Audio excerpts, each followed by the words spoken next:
wanajua kinachoendelea. Kwa hiyo nataka nikujulishe kwamba Mungu anatafuta watu wanyenyekevu juu ya taifa la Tanzania. Ukisoma Nyakati wa Pili ile 7 mstari wa 14, Biblia inasema hivi.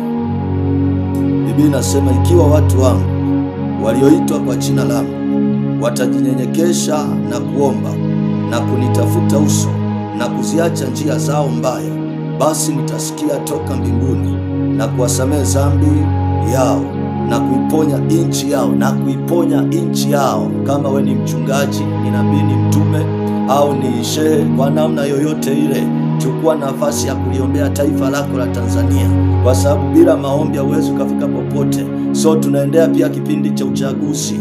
Tunahitaji amani tawale Tanzania, watu wafanye uchaguzi kwa amani, uchaguzi ufanyike kwa haki.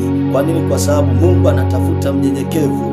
Mnyenyekevu ni yule ambaye anaomba. Ndio maana nasema, ikiwa watu wangu walioitwa kwa jina langu watanyenyekea na kuomba na kunitafuta uso wangu, nami nitaonekana. So kumbe Mungu yuko tayari kuonekana kwa taifa na kwa watu ambao wamenyenyekea, na Mungu anaangalia mioyo iliyonyenyekea. Tanzania Mungu anahitaji ajitwalie watu walionyenyekea.